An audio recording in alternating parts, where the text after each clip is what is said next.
빠방하이. 까도 계속 나오는 신기한 중국 문화들, 오늘은 몰아보기 편을 가져왔습니다. 요즘 중국에서 핫한 음식들과 독특한 문화들까지 탈탈 털어볼게요. 신기한 중국 음식과 문화 몰아보기 시작하겠습니다.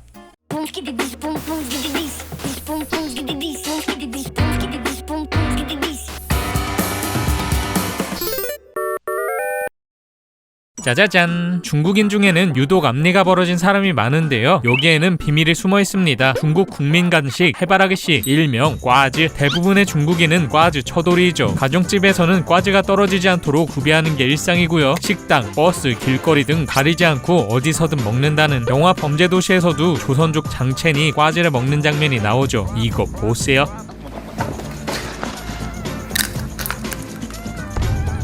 뭔 맛인가 싶겠지만요, 이거 은근 별미입니다. 꽈즈는 해바라기를 푹 삶아낸 뒤 향신료와 소금을 넣어 볶는데요. 양념맛, 우유맛, 바다소금맛 등 다양한 맛들이 존재하고요. 짭짤하고 고소해서 은근 중독성 있죠. 먹는 방법도 따로 있습니다. 윗니와 아랫니로 반으로 쪼갠 뒤 씨만 쏙 빼먹는 건데요. 초심자에겐 어렵지만요, 중국인들의 까먹는 속도는 햄스터 저리 가라라고 그냥 벗겨둔 거 먹으면 더 좋잖아. 아니요, 이 매력으로 먹는 겁니다. 워낙 인기가 좋다 보니 꽈즈 그릇에 스마트폰을 세울 수 있는 거치대도 인기라는, 대체 왜 해바라기씨의 인기가 좋은 걸까요? 중국인의 꽈즈 사랑은 무려 원나라까지 거슬러 올라갑니다. 사실 꽈즈는 씨앗류를 총칭하는 말로 이때의 꽈즈는 해바라기씨가 아니라 수박씨였는데요. 수박 재배가 활발하게 이루어지던 과거, 수박 껍질은 물론 수박씨도 식량으로 활용했던 겁니다. 현대에 접어들면서 해바라기씨가 등장. 맛으로도 영양학적으로도 상위 호환이라 바로 대체됐죠. 적정량 먹으면 아주 좋은 간식인 해바라기씨. 문제는 너무 많이 먹는다는 것. 이 부작용으로 앞니에 홈이 패이거나 자꾸 벌어진 겁니다. 중국에서도 앞니가 벌어져 있으면 제 꽈즈 많이 먹나 보다 한다고. 저도 출장 갔다가 한번 사 먹었는데요, 까먹기 힘들어서 먹다가 그만뒀는데 매일같이 먹다니 대단하네요.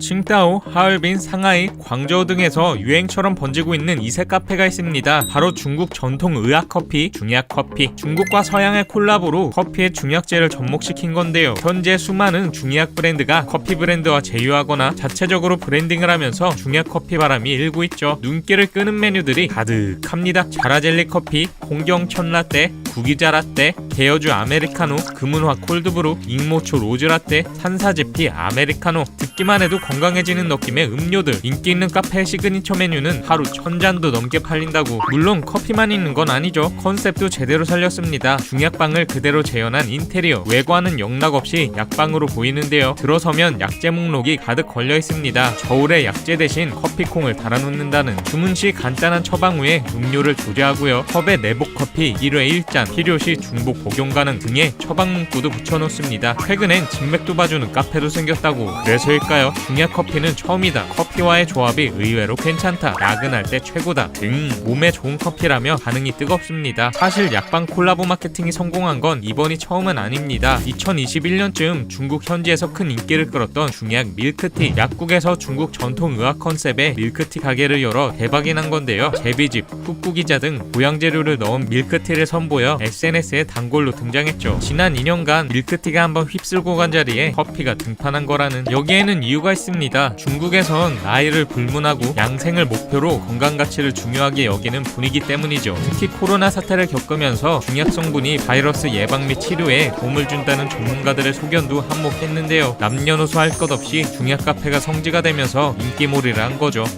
건강관리에 이렇게 신경 쓴지는 몰랐네요.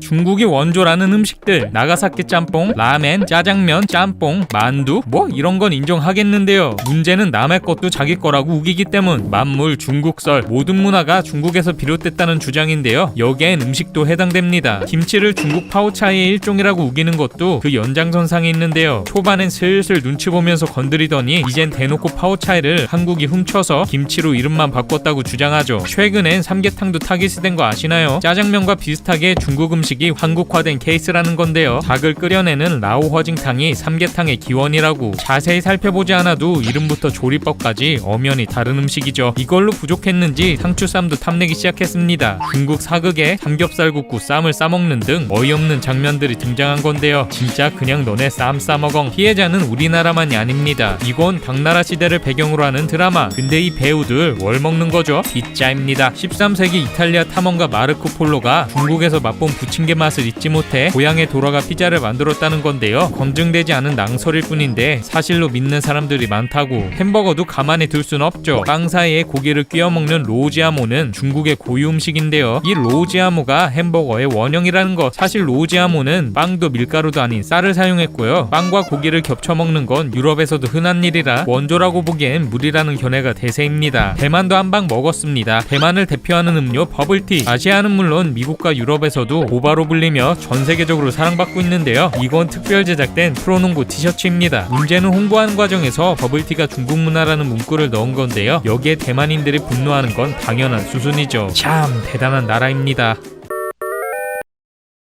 요즘 초등학생 사이에서 난린 당근칼. 주머니 칼 모양의 장난감으로 가볍게 튕기면 자체 중력과 관성에 의해 칼날이 튀어나옵니다. 이게 입소문을 탄 건 지난 9월 새학기 이후 한 개당 1,000원에서 1,500원으로 형형색색의 당근칼이 초등학교와 문구점에서 불티나게 팔리기 시작한 건데요. 유튜브, 인스타그램, 틱톡 등 SNS에 올라온 당근칼 언박싱 영상, 칼날을 멋있게 빼는 방법, 당근칼 기술 등 인싸템으로 불리면서 유명세를 탔습니다. 이거 사실 중국 장난감 입니다. 3D 프린팅으로 제작된 아이디어 상품. 올해 7월 초 중국에서 업로드된 첫 당근칼 영상이 대박이 나면서 하룻밤 만에 조회수 500만회, 출시 한 달 만에 중국 전국구 장난감이 됐죠. 당근칼의 인기 비결. 나이프 모양을 본떠 만들어 손목 스냅으로 흔들 때마다 경쾌한 소리가 나고 진짜 칼처럼 느껴집니다. 사용 연령도 14세 이상. 스트레스 해소용 장난감으로 학생뿐만 아니라 어른들에게도 인기. 한 손으로 당근칼을 튕기면서 일한다는데요. 그렇게 중국을 한 차례 휩쓸고 우리나라로 온 겁니다. 하지만 매일매일이 논란. 플라스틱 재질로 위험성은 낮지만 흉기 모양의 장난감, 미성년자의 폭력성을 조장한다는 이유로 우려가 커지고 있는 건데요. 당근칼로 형을 찌르는 신용을 하더라. 요즘 시국에 적합한 장난감은 아닌 것 같다는 후기들. 몇몇 초등학교에서는 당근칼로 인한 폭력적인 놀이문화가 형성되지 않도록 학부모의 지도가 필요하다는 공문까지 보냈죠. 하지만 당근칼에 이어 당근라이터, 당근총도 덩달아 유행이고요. 심지어 금속 재질의 당근칼도 등장했다는. 당근칼은 이미 중국에서도 큰 문제가 된 바 있습니다. 학부모들의 강력한 항의로 중국 교육청에서 당근칼 소지를 공식적으로 금지시킨 건데요. 왜 뒤늦게 우리나라 와서 인기인지 모르겠네요. 중국을 점령한 K과자가 있습니다. 오감자. 한 해 매출만 2천억 원 이상, 연매출 1,000억 원 이상만 입성할 수 있다는 버블 메가 브랜드를 거머쥐며 중국 국민과자 반열에 올랐죠. 성공 비결은 기가 막힌 현지화에 있습니다. 다양한 민족이 어우러져 사는 중국. 13억 인구를 만족시키려면 13억가지의 맛이 필요하다는 말이 있을 정도인데요. 다채로운 맛을 추구하다 보니 도전의식도 남다르죠. 과자도 마찬가지입니다. 평범하면 살아남기 힘들다는. 여기서 오감자는 현지 입맛을 제대로 저격했습니다. 대표적인 스테디셀러는 허니밀크 맛과 망고 맛. 꿀의 달콤함과 우유의 고소한 풍미를 더한 허니밀크 맛은 대륙의 달콤한 맛 스낵 열풍을 일으켰고요. 과일 망고 맛은 중국 MZ세대를 중심으로 선풍적인 인기를 끌었다는. 이후 멈추지 않고 토마토 맛, 스테이크 맛, 마라샹궈 맛, 치킨 맛 등 다양한 맛을 출시했죠. 그중 가장 공들인 건 토마토 맛입니다. 토마토를 주로 생식으로 먹는 우리와 달리 익혀서 요리해 먹는 중국인들. 이 강렬한 토마토 맛을 과자의 양념으로 입혀 대박을 터뜨렸죠. 이처럼 다양한 맛이 있는 중국의 과자시장. 글로벌 브랜드도 예외는 아닙니다. 먼저 오레오. 중국에서만 볼 수 있는 특별한 오레오가 있는데요. 포도 복숭아 맛과 산딸기 블루베리 맛 두 가지 맛이 나는 반반 오레오이죠. 그 밖에 호박 맛, 고추냉이 맛, 수박 맛, 매운 닭날개 맛까지 온갖 맛들이 있습니다. 미국 출신의 레이즈는 엄청난 맛의 스펙트럼을 자랑합니다. 구운 마늘 굴맛, 절임 생선 맛, 양꼬치 맛처럼 특이한 맛부터 라임 맛, 요거트 맛, 매실 맛, 블루베리 맛 등 과일 맛까지. 감자의 과일이라니 상상이 안 되는데요. 상콤 짭짤한 게 감자칩과 과일 풍선껌을 같이 씹는 느낌이라고. 라스트팡은 오이 맛입니다. 처음엔 괜찮은데 하다가 올라오는 오이향. 소금 간한 오이 맛을 한가득 머금고 있다고. 이외에도 레드와인 맛 빼빼로, 하트 모양 포키 등 넘쳐나는 레어템들. 중국 가면 과자 수집하기 바쁘겠네요. 요즘 우리나라에서 핫한 디저트 탕후루 10대의 입맛을 제대로 사로잡았습니다. 탕후루 검색량은 전년 동기 대비 1288% 급증. 번화가엔 탕후루 매장 하나쯤은 다 생겼죠. 생과일에 설탕 시럽을 코팅한 과일사탕 탕후루. 베이징의 명물이었지만 지금은 중국 전역에서 즐겨 먹는 길거리 간식입니다. 최근에 유행한 것 같지만 역사가 엄청 깊죠. 국내선 주로 과일이 사용되지만요, 원래 탕후루의 주재료는 나무 열매, 그 중에서도 소화를 돕는 산사 열매인데요. 탕후루의 탕은 설탕을, 후르는 표주박을 의미합니다. 그대로 풀이하면 설탕을 입힌 표주박이라는 뜻. 산사 열매를 꼬챙이에 꿰인 게 비슷하다며 이런 이름이 붙었죠. 유래로는 여러 썰이 있지만 가장 유명한 건 중국 송나라 때의 황궁 음식이라는 겁니다. 12세기 말 송나라 황제 광종의 애첩 황기비 이름 모를 병에 걸려 고생했습니다. 백방으로 약을 찾았지만 아무 소용이 없었다는. 그러던 중 한 의원이 처방을 내리는데요. 산사나무 열매와 설탕을 함께 달여 식전에 5개에서 10개씩 먹으라는 것. 이게 웬걸? 그대로 따랐더니 병은 씻은 듯 나았죠. 이 처방전 황실에서만 비법으로 전해지다 훗날 민간에 알려지면서 지금의 탕후루로 발전했다는 거죠. 탕후루의 주재료 오늘날엔 엄청 다양합니다. 딸기, 포도, 샤인머스켓, 체리, 블루베리, 방울토마토, 마, 밤, 두리안, 알로에까지. 여기까지는 약과입니다. 중국 본토에선 정말 기상천외한 재료도 사용하는데요. 고추 탕후루, 대파 탕후루, 생강 탕후루, 생선 탕후루, 게 탕후루, 닭발 탕후루, 돼지기 탕후루. 와? 그중 하얼빈의 탕후루는 꽤 특별합니다. 영하 30도까지 내려간다는 하얼빈의 겨울. 실온에서도 마치 냉동실에 있었던 것처럼 뽕뽕한 탕후루들. 유독 단단한 설탕옥과 샤베트 식감의 과일은 거의 신세계라고. 오랜 역사를 지닌 만큼 중국엔 탕후루 마을도 있습니다. 허베이성의 가수류장 촌, 유명한 탕후루 마을로 그 역사가 100년이 넘고요. 마을 주민의 3분의 2가 탕후루 제조 기술에 능한 장인들이라고. 특히 중국 명절인 춘절 기간엔 판매량이 엄청나다는데요. 온 주민들이 탕후루를 만드느라 정신없다고 하네요. 생선 탕후루라니 충격적인 조합이네요.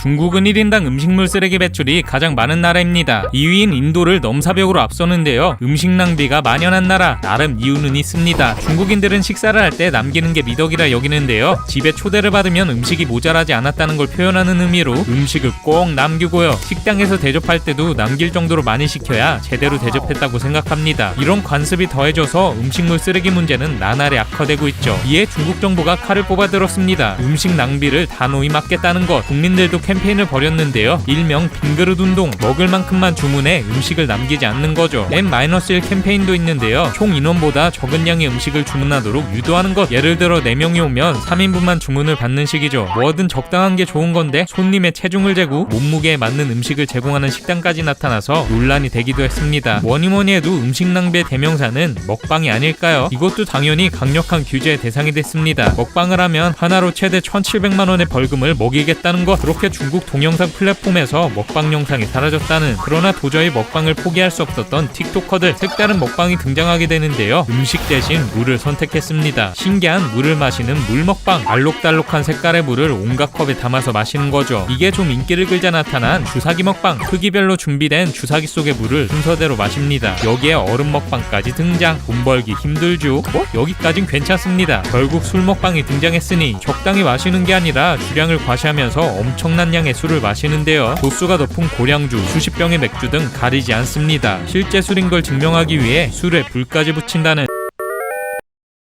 올해 중국에서 가장 핫하다는 장소가 있습니다. 다름 아닌 사찰, 절이죠. 전년 대비 3배 이상 증가한 중국 전역의 사찰 입장권 판매량. 신기한 건 이 중 절반이 90년대에서 2000년대생이라는 점. 올해 여행 트렌드 중 하나도 절에서 향 피우는 청년이라고. 이를 반증하듯 중국 SNS에서는 사찰 방문 인증샷이 넘쳐납니다. 소원을 빌자 이루어졌다는 경험담부터 참배하는 순서나 향 피우는 방법들을 공유하죠. 사찰별로 특화된 소원도 있습니다. 항저우 영은사에서는 학업을, 베이징 옹화궁에서는 직장을, 난징 계명사에서는 인연을 구한다고. 직접 사찰에 방문할 수 없다면 아이패드로 앱을 켜서 전자향을 피우기도 하고요. 고민이나 질문을 남기면 불교 경전을 바탕으로 답을 주는 어플도 있죠. 중국 청년들 사이에서 갑자기 불심이 활활 타오른 이유는 뭘까요? 사찰이 일상에서 오는 스트레스를 해소하는 안식처 느낌. 화가 날 때마다 불교 사원을 찾아 마음의 평화를 찾는다는 것. 대부분은 수려한 산의 소재에 있어 답답한 도시에서 벗어나 숨통을 틔우기 딱 좋죠. 사찰 기념품은 일종의 부적. 이미 중국 내 많은 사찰이 상업화됐는데요. 저마다 개성 있는 굿즈를 내놓으며 청년들이 지갑을 활짝 열게 만들고 있죠. 가장 핫한 건 베이징 시내에 있는 불교 사찰인 룽어궁입니다. 방문 루틴이 있는데요. 이른 아침 사원 앞으로 오픈런, 긴 줄을 서서 입장합니다. 향을 피우며 불공을 올리고 불교용품 판매소에서 향제유리 팔찌를 구매하기. 이걸 사려면 줄을 2-3시간씩 서야 하는데요. 가격도 꽤 비쌉니다. 개당 500위안, 하나로 9만원 정도. 심지어 한 개로 안 됩니다. 팔찌마다 모두 다른 기운이 깃들어 있다는 것. 파란색은 건강, 녹색은 직장, 흰색은 학업, 금색은 불을 불러온다고. 청년층의 사원행 열풍, 삐딱하게 보는 시선도 많습니다. 사찰을 찾는 젊은 사람들 중 불교를 믿는 사람이 별로 없기 때문이죠. 어떤 신인지도 상관없고 향을 피우고 자신의 모습을 찍어 올려 인싸 대열에 합류하는 게 유일한 목적이라며 비꼬고 있죠. 어느 나라나 SNS가 난리네요.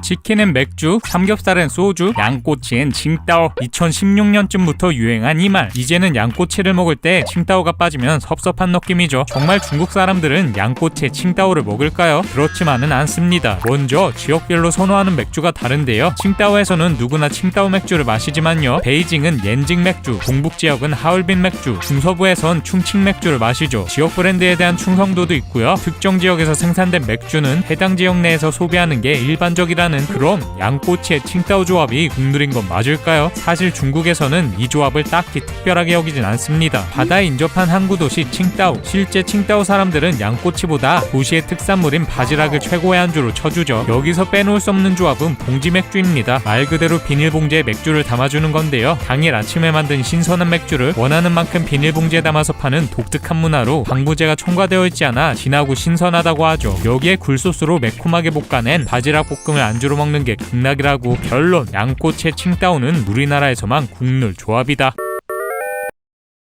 열대과일 두리안. 뾰족하고 두꺼운 가시로 뒤덮인 껍질을 벗기면 부드러운 과육이 드러나는데요. 과육 특유의 고약한 악취. 동남아 일부 국가에서는 공공장소에서 두리안을 먹는 걸 금지할 정도이죠. 우리나라에서도 그닥 인기 있는 과일은 아닌데요. 입맛 한번 빠지면 헤어나오기 힘들다고 합니다. 천국의 맛, 지옥의 향기라고 외치는 두리안 덕후들. 특히 중국인들의 두리안 사랑은 어마어마한데요. 마트 과일 코너에서 두리안은 진열될 틈도 없이 팔려버리고요. 두리안 대란에 품귀 현상까지 벌어져서 1인당 1개로 구매 제한을 걸기도 한다고. 최고 인기 과일로 등극한 두리안, 가격과 함께 고공행진. 현재는 부의 상징으로 떠올랐는데요. 어르신들은 두리안 한 개가 닭 3마리에 견줄 만큼 영양가가 높다고 생각하고요. 예비 장모님께도 아내 생일 선물로도 상견례템으로도 핫하다는 레스토랑과 카페에서는 색다른 메뉴들을 선보입니다. 겉은 바삭한 페스츄리 식감이지만 속은 부드러운 두리안 크림이 들어있는 두리안 파이, 두리안 팬케이크, 두리안 떡, 두리안 딤섬까지. 중국 SNS에선 두리안 랜덤 박스 놀이도 인기입니다. 두꺼운 껍질로 둘러싸여 겉으로는 알 수 없는 두리안, 껍질을 까서 과육이 얼마나 많은지를 인증하는 거죠. 두리안이 중국인에게 이토록 사랑받는 이유, 중국에서 재배되는 과일 중 두리안을 대체할 만한 게 없기 때문입니다. 두리안은 중국에 가장 많이 수입하는 과일 1위로 지난해 수입액만 무려 5조 3천억 원. 전 세계 두리안은 중국이 다 먹어치운다는 말도 있죠. 다만 수입에 의존하다 보니 롤러코스터를 타는 두리안 가격. 최근 중국은 싼 값에 누구나 두리안을 실컷 먹을 수 있다는 의미의 두리안 자유를 누리기 위해 직접 재배를 시작했습니다. 그러나 재배 조건이 엄청 까다로운 과일 두리안. 겨울에는 따뜻해야 하고 여름에는 서늘해야 하며 습도는 언제나 75쯤으로 맞춰야 하죠. 재배가 너무 어려워서일까요? 오히려 중국산 두리안이 수입산보다 훨씬 비싼 게 현실이라는데요. 진짜 전세계 두리안 다 먹어치울까봐 겁나네요. 언제부턴가 한국 외식업계를 점령한 마라탕. 처음엔 그저 그런데, 하지만 자꾸 생각나는 그 맛. 잊고 있다가도 머리엔 온통 마라 생각뿐. 제때제때 수혈해줘야 하죠. 마라탕, 왜 이리 핫한 걸까요? 마라탕의 마는 절이다, 라는 맵다라는 뜻입니다. 안 그래도 매운맛에 환장하는데 얼얼함이 추가됐으니 열광할 수밖에 없죠. 이토록 뜨거운 한국의 마라 열풍, 중국인들의 반응은 어떨까요? 더 좋은 요리가 많은데 왜 하필 마라탕? 대략 이런 반응이라고 합니다. 그도 그럴 것이 마라탕은 중국에서 아주 저렴한 음식으로 통하거든요. 첫 데이트 음식으로 마라탕을 고르는 건 해야 하는 행동 중 하나라고 하는데요. 우리가 김밥 해븐 가는 거랑 비슷한 느낌이라고. 한국인들이 마라탕 먹는 모습을 보고 깜짝 놀라는 중국인도 많습니다. 국물을 먹는 것 너무 매우니까 재료만 건져 먹고 국물은 안 먹는 게 국룰이라고. 가난한 사람을 빗대어 마라탕 국물도 마실 놈이라는 표현이 있을 정도이죠. 그럼 중국인들이 추천하는 매운 음식 뭐가 있을까요? 먼저 라즈지, 매운 양념에 잘게 다진 닭고기를 볶은 요리입니다. 보시다시피 마른 고추와 고추와 얼얼한 맛을 내는 화자오가 듬뿍 들어가 맵고 얼얼한 맛인데요. 고추가 너무 많아서 닭고기 찾는 게 보통 어려운 일이 아니라고 하죠. 저자오 위더우는 생선의 머리만 사용한 요리입니다. 다진 고추를 생선 대가리에 듬뿍 얹어 쪄낸 건데요. 좀 더 신경 쓴 느낌을 내려면 초록색 고추도 함께 쓴다고. 마라롱샤는 중국인들의 닭발. 마라롱샤에 쓰이는 가재엔 살이 별로 없어서 우리가 닭발 먹는 느낌이라고 하죠. 얼얼하게 맵기만 한데 또 그 맛에 먹는 거라고. 이외에도 가장 대중적인 매운 음식인 마파두부, 입에 침이 돌게 하는 신맛이 가미된 거수이지, 매운탕과 비슷한 싼탕위, 생소한 음식들이지만요, 마라탕 대신 먹어봐도 좋겠네요. 중국의 신조어 전업자녀를 들어보셨나요? 직업이 자녀, 부모에게 얹혀 살며 가족으로서의 역할에만 전념하는 이들을 일컫는 말입니다. 줄어드는 기회, 거세지는 경쟁 속에서 새로운 직장으로 집을 선택하는 청년들이 등장한 건데요. 현재 중국 청년 실업률은 20%대, 역대 최고치를 계속해서 갈아치우는 중입니다. 여기에 취업에 실패한 인구가 쌓여가면서 일자리 상황은 더더욱 악화되고 있죠. 일부 청년들은 집에서 효도하면서 돈을 벌기로 결심합니다. 사실 전업자녀는 부모에게 마냥 의존하는 탕핑 이나 캥거루족과는 다릅니다. 아들이나 딸도 직업이 될 수 있다고 생각하고 정당한 임금을 요구하고요. 부모와 근로계약서를 작성하고 노동시간이나 조건을 협상하기도 하죠. 주요 업무는 요리하기, 장보기 등 각종 집안일을 전문적으로 처리하고요. 부모님의 요구대로 야채 많이 먹기, 말동무 대어드리기, 맞선 자리에 나가기 또한 업무의 연장선상이죠. 전업자녀를 향한 시선이 곱지만은 않습니다. 일종의 도피라며 집에서 노는 사람으로 취급받기도 하는데요. 전업자녀들 꽤 떳떳한 편입니다. 부모님이 주시는 월급은 요양보호사를 구하는 비용을 절약했기 때문에 받는 대가라고. CNN은 중국에서 전업자녀가 하나의 사회현상이 되고 있다고 보도했습니다. 전문가들은 이들의 확산의 이유로 과거 경험했던 가혹한 노동환경을 꼽았는데요. 밥 먹듯 해야 했던 초과근무로 거의 좀비처럼 살았지만 수중에 들어오는 돈은 한 달에 30-40만원 남짓. 꿈꿨던 직장생활에서 실망하며 좌절을 경험한 청년들이 재취업 대신 전업자녀를 택하고 있다는 거죠. 전업자녀의 월급은 평균 6,000위안, 100만원 정도로 꽤 괜찮은 수준인데요. 어차피 도시에서 일해봤자 적은 월급으로 먹고 살 수 없다는 걸 깨달은 뒤 더 나은 직업을 원하지 않게 된 거죠. 물론 전업자녀의 삶에 당당하고 만족스러워하는 이가 있는가 하면 죄책감에 몸둘 바를 모르는 사람도 있습니다. 그래서 죄책감을 달래기 위해 오늘도 성심성의껏 저녁상을 차린다고 하네요. 전업자녀라 부모님 등골 희겠네요. 최근 중국 사람들이 너도 나도 키우는 반려동물이 있습니다. 망고씨, 중국어로 망고우, 망고와 강아지의 합성어로 마치 반려견처럼 복슬복슬하고 귀여운 외관인데요. 이렇게 만들려면 정성이 필요합니다. 최소 3시간은 쏟아부어야 한다고. 은근 과정이 복잡한데요. 먼저 털이 보송보송한 작은 망고를 고릅니다. 망고씨가 망가지지 않도록 칼 대신 손으로 껍질을 벗기고요. 과육을 깔끔하게 제거, 부드러운 칫솔로 망고씨를 살살 닦아주기, 그리고 바디워시나 샴푸로 클렌징한 후 린스를 사용해 털을 부드럽게 해주는 것도 잊지 말아야 합니다. 드라이기로 말리면서 조심조심 빗질을 해주고 마지막엔 햇볕에 앞뒤로 돌리면서 바짝 말려주는데요. 이 과정에서 하나라도 빼먹으면 망고씨에 털이 나지 않을 수 있다고. 꾸준한 관리도 필요합니다. 털이 엉킬 수 있어 주기적으로 빗질을 하고 다듬어주고요. 곰팡이나 벌레가 생기지 않도록 일광욕도 시켜줘야 하죠. 이렇게 하면 털이 복슬복슬하게 자란 망고씨 인증샷을 찍을 수 있는데요. 모든 게 수작업이긴 하지만요, 아무 생각 없이 망고씨를 쓰다듬고 있으면 스트레스가 해소되고 편안해진다고 하네요. 망고씨 꾸미기는 망고씨의 인기 요인 중 하나입니다. 아이섀도우로 털을 염색하는 등 다양한 동물로 변신시키는데요. 강아지, 고양이, 열대어, 하울의 캘시퍼, 진짜인 줄 착각하게 만드는 햄스터까지 쳇바퀴도 돌린다는 반려망고씨. 낯설지만은 않습니다. 지난해 중국의 대학 캠퍼스를 점령한 종이박스 강아지. 종이박스로 강아지를 만들어 기숙사 입구에 묶어 집을 지키게 하거나 함께 나들이를 가는데요. 반려동물을 키울 수 없는 기숙사생들에게 인기였죠. 이렇듯 중국 반려동물 트렌드는 반려무생물입니다. 정신적, 금전적 부담 없이 반려동물을 가꾸는 즐거움을 얻는 취미활동인데요. 관련 사업도 다양하게 등장했습니다. 돌에 이름을 붙여 애지중지 키우는 반려돌 문화, 이에 맞춰 반려돌 옷을 판매하는 건데요. 크기와 모양이 제각각인 반려돌, 맞춤 제작은 필수죠. 종이박스 강아지는 진짜 귀엽고 무해하네요.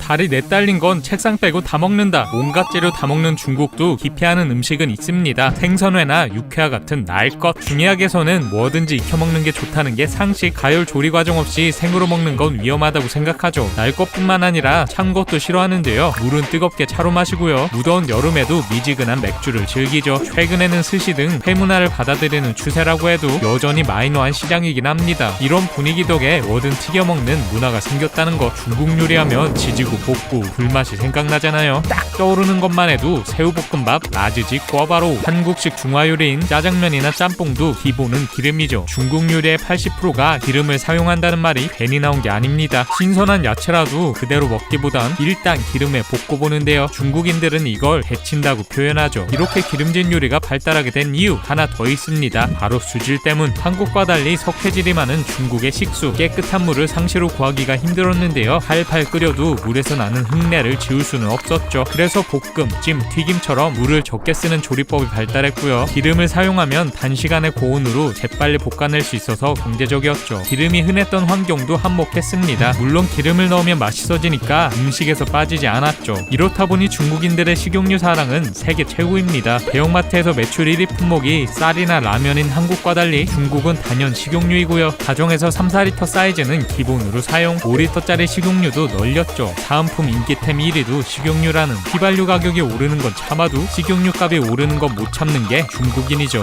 기름 자글자글한 탕수육 땡기네요. 중국에서 뜨고 있는 신종 직업이 있습니다. 내연녀 퇴치사. 말 그대로 내연녀가 물러나길 권유하는 전문가. 가정 불화의 원인인 내연녀를 설득해 떼어내고 가정의 평화를 지키는 직업인데요. 상하이의 내연녀 퇴치업체 혼인의원 감정진료소라는 문구로 방문객을 맞이합니다. 몸에 병이 생기면 의사가 치료하듯이 내연녀로 인해 부부관계에 병이 생기면 내연녀 퇴치사의 치료가 필요하다는 것. 실제 작업에 들어갈 경우 여러 명의 직원이 한 팀을 이뤄 작업한다는데요. 2001년 창업한 이 업체. 현재는 전국 50여 개 도시에 지사를 두고 전문 상담 직원만 300명에 이르는 규모로 성장했습니다. 자부심도 대단합니다. 부부관계가 완전히 파탄나기 전에 이혼 전문 변호사보다 저렴한 비용으로 문제를 해결해준다고 주장하는데요. 지금까지 최소 2만여 가정의 평화를 지켰다고. 내연녀 퇴치업. 이렇게 번창하는 이유는 뭘까요? 먼저 중국 부자들의 증가와 관련이 깊습니다. 글로벌 자산 보고서에 따르면 중국의 중산층 인구는 미국을 추월할 만큼 늘어나고 있는데요. 이들이 젊고 아름다운 내연녀를 두는 것이 유행처럼 번지고 있다는 게 퇴치사들의 분석이죠. 부정부패 혐의로 체포된 중국 고위 공무원 중 95%가 내연녀를 둔 것으로 파악되기도 했다고. 내연녀가 거의 부와 권력의 상징처럼 인식되어 온 건데요. 사정이 이렇다 보니 갈등도 커지고 있습니다. 중국의 급증한 이혼율, 그중 70%가 내연녀 문제인 것으로 밝혀졌죠. 이혼율 증가와 함께 몸값을 높이고 있는 게 내연녀 퇴치사입니다. 노련하고 경험 많은 퇴치사라면 하루 평균 20여 건의 상담을 진행한다는데요. 1시간 상담에 1,500위안, 한화로 약 30만원 정도를 받고요. 성공 사례비는 최대 1억 원 수준이라고. 내연녀 퇴치사가 되기 위한 조건도 까다로운 편입니다. 관련 법률을 변호사만큼 알아야 하고 혼인상담사 자격증도 있어야 할 뿐만 아니라 심리학도 전문가급으로 공부해야 하죠. 이 세 가지를 모두 갖춘 복합형 인재만이 이 일을 할 수 있다고 하네요. 요괴 퇴치사도 아니고 내연녀 퇴치사라니. 역시 중국은 어메이징하네요.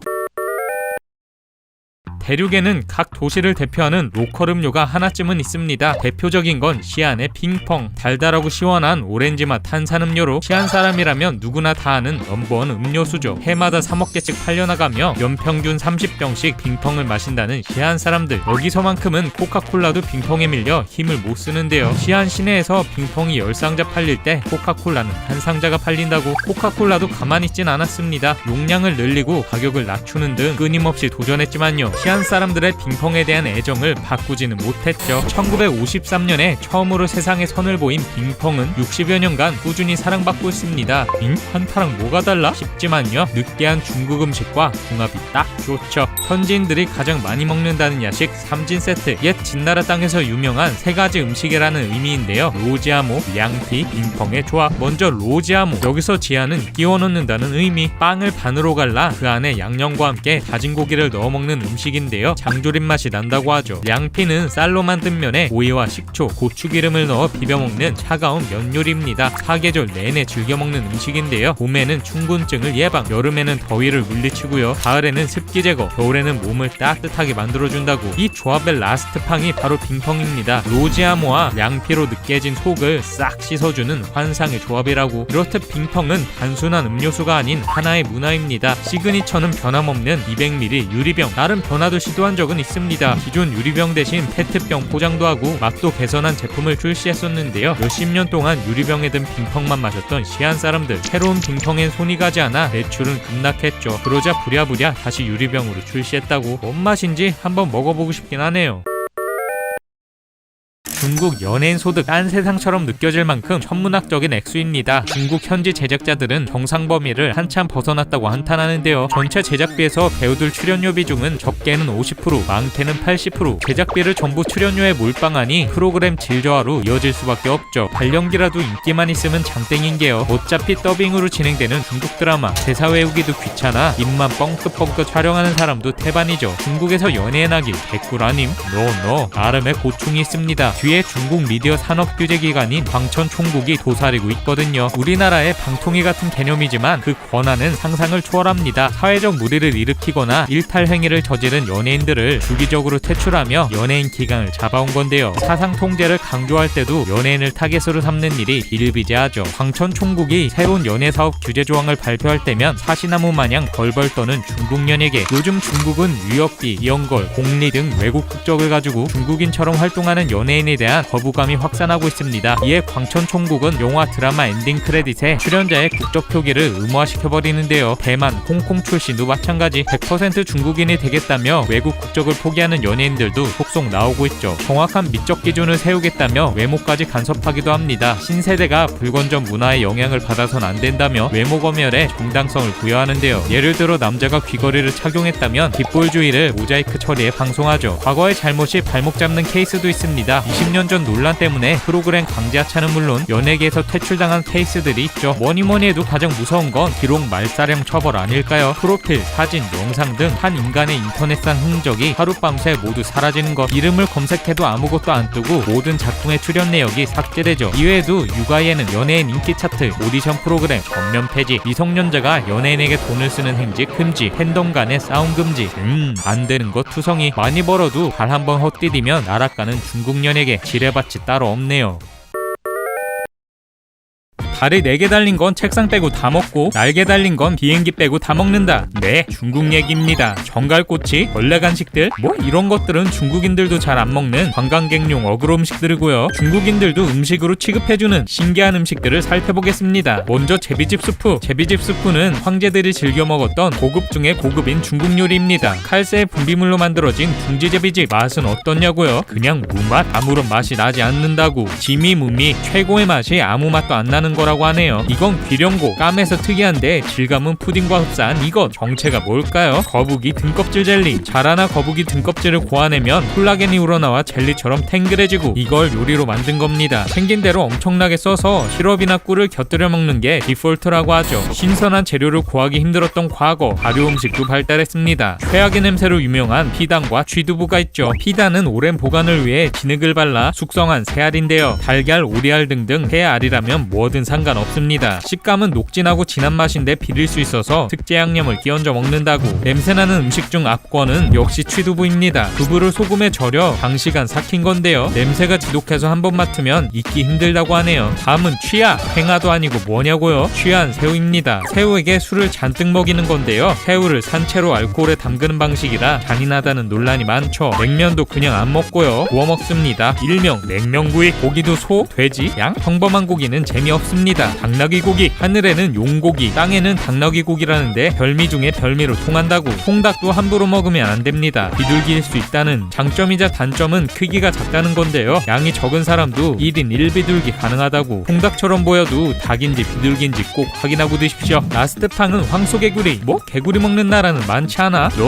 중국은 특별합니다. 수요가 엄청나거든요. 2019년 중국의 황소개구리 고기 생산량이 최소 50만 톤이라는 최근 웰빙푸드로 떠오르면서 인기가 급증한 건데요. 황소개구리만 전문으로 취급하는 식당들이 생겨날 정도로 핫해졌죠. 맛은 닭고기와 생선 사이의 식감으로 부드럽다고 하네요. 이건 황소개구리 양식장 사진. 역시 엄청나네요.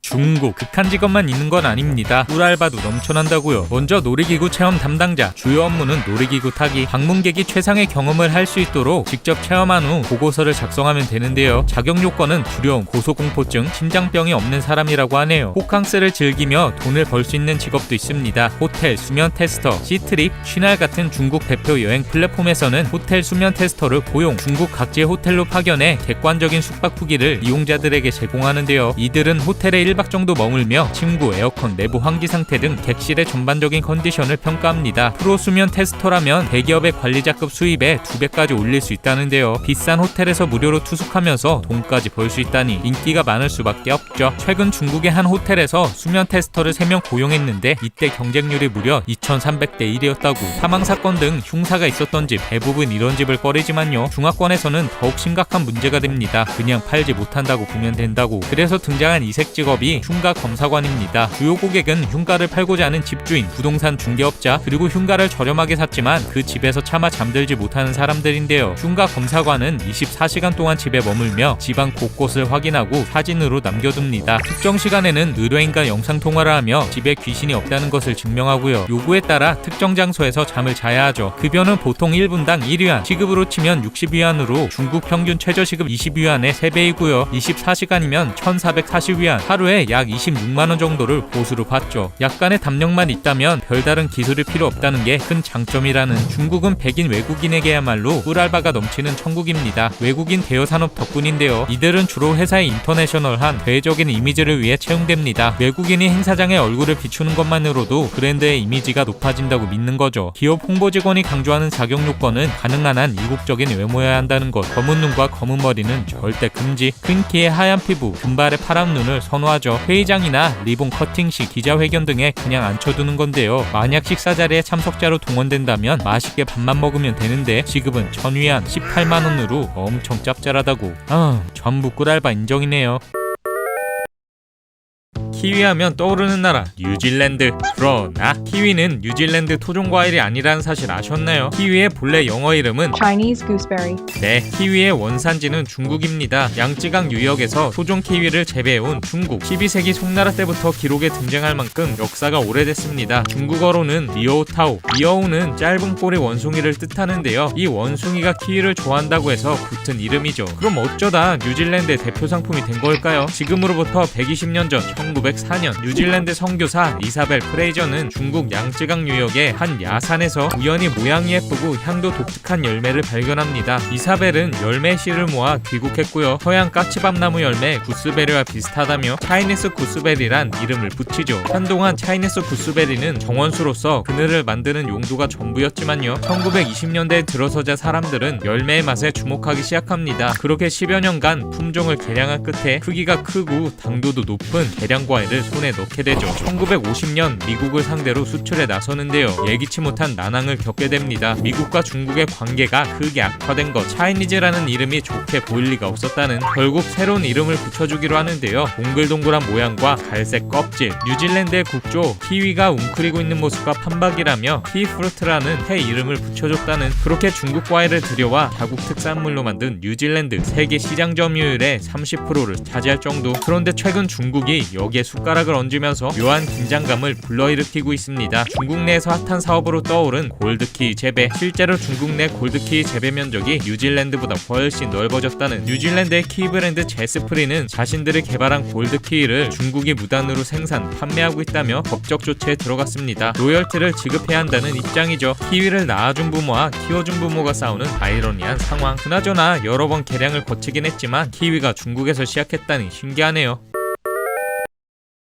대학교에는 가사도우미학과가 있다는 사실 아셨나요? 학사학위도 받을 수 있죠. 지금 중국에서는 가사도우미 시장이 활기를 띠고 있습니다. 전통적으로 주된 인력이었던 중년층이 아닌 젊은 인력의 참여가 늘어나고 있는 건데요. 그 중에서도 수요가 급증한 건 고급 가사도우미입니다. 26세, 미국 소재 유명 사립대 석사 졸업, 영어 말하기 및 컴퓨터 프로그래밍 가능, 토플 만점. 네, 가사도우미 지원자의 화려한 스펙입니다. 중국인들의 소득 수준이 향상되면서 고학력의 가사도우미를 선호하게 된 거죠. 배우도 좋습니다. 통계에 따르면 중국 대도시 가사도우미 월급은 평균 280만원, 명문대 출신이라면 600만원 이상도 기대해볼 수 있죠. 과거와는 달리 업무도 분야별로 세분화되고 있습니다. 요리, 빨래, 청소 등 집안일 위주의 단순 노무형, 4년제 이상 대졸자만 취급하는 지식형, 최근엔 집안 정리가 전문인 정리수납사도 인기죠. 가사도우미 교육센터로 몰려드는 중국 각지에서 온 수강생들, 핫한 논란거리기도 합니다. 이건 상하이의 고급 가사도우미 파견업체 홈페이지에 올라온 이력서인데요. 2016년부터 부모로 일해왔던 나왔다는 이 여성. 영어에 능통하며 수준급 요리 실력을 갖췄다고 어필. 희망 월급은 한화로 약 610만 원을 기재했죠. 여기에 칭화대라는 고급 학력까지. 직업 귀천 논란으로 이어지면서 중국 전역이 발칵 뒤집혔습니다. 재능을 낭비하는 것과 다름없다는 거죠. 해당 논란의 업체 관계자는 이미 칭화대 졸업 여성의 고용주가 결정됐다고 알렸는데요. 그녀가 아니더라도 해외 최우수 대학 졸업장을 가진 이모들도 보유하고 있다며 대수롭지 않은 입장을 밝혔죠. 다른 가사 도우미 구인 정보도 있습니다. 우대 조건은 키 165cm 이상, 깔끔한 외모, 필수 조건은 자존심이 세지 않아야 한다는 것. 구체적인 업무 내용도 제시하는데요. 고용주 퇴근 10분 전 현관 앞 대기, 무릎을 꿇고 신발을 벗기고 발 닦아주기. 아니 얼마를 주길래 월급이 무려 2,700만 원. 돈을 많이 준다고 저런 짓을 시키냐 했습니다만 불과 몇 시간 만에 채용이 완료됐다고 하네요. 중국 정부 입장은 어떨까요? 오히려 적극 권장 중입니다. 최악으로 치솟은 중국 청년 실업률. 가사 도우미 업계에 청년 고용을 독려하고 있는 거죠. 중국은 참 신기하네요.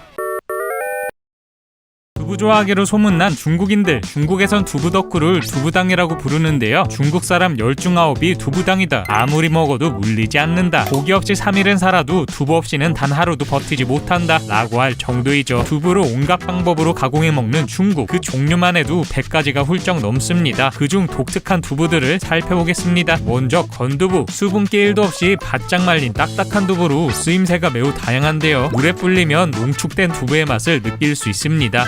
반찬으로도 딱이라 가정에서 종류별로 구비하고 있는 편이죠. 마라탕 단골 손님 푸주도 건두부의 일종인데요. 콩물을 끓일 때 표면에 발생하는 얇은 막을 그대로 건져서 말리는 것으로 대나무를 닮았다고 해서 두부의 푸와 대나무의 주를 합쳐 푸주라 부르죠. 햄처럼 생긴 이 두부 뭘까요? 쫄깃쫄깃 단단한 식감에 더우푸간입니다. 원두부는 일부러 얼렸다가 해동해서 먹는 두부입니다. 얼었다 녹으면서 수분이 빠진 자리에 구멍이 송송 나는데요. 덕분에 양념이 잘 스며들어 볶음이나 탕요리에 어울린다고 하죠. 넘사벽 비주얼의 이두부, 털곰팡이 두부, 마오더우프입니다. 중국 안후이성의 명물로 200년의 전통을 자랑하는데요. 메주를 띄우듯 볏집에 두부를 발효시킨 후 털곰팡이가 피어나면 완성. 이거 먹는 거 맞아? 싶지만요. 의외로 냄새도 적고 치즈와 비슷한 식감이라고. 그래도 곰팡이라 꼭 익혀 먹어야 합니다. 두부계의 끝판왕은 역시 취두부 아닐까요? 대표적인 길거리 간식으로 보통 기름에 튀겨서 팝니다. 아찔한 냄새로 악명이 높은데요. 두부를 이렇게까지 썩혀서 먹을 일이야. 하지만요, 냄새만 맡아도 입맛이 돈다고 하는 중국인들. 3번만 꾹 참고 먹으면 어느새 중독된다고 하죠. 코는 지옥, 입은 천당이라고. 이렇듯 다양한 중국 두부들. 두부의 본고장으로 유명한 중국 화이난시에서는 매년 음력 1월 두부 축제가 열립니다. 스페인의 토마토 축제처럼 사람한테 두부를 던지는 건데요. 두부를 많이 맞을수록 복이 늘어난다 믿어서 피하지 않고 맞는다고 하죠. 축제의 백미는 3.5톤의 화려한 팔괘두부입니다. 수천 명의 사람이 함께 나눠 먹는다고. 와, 역시 대륙은 놀랍네요.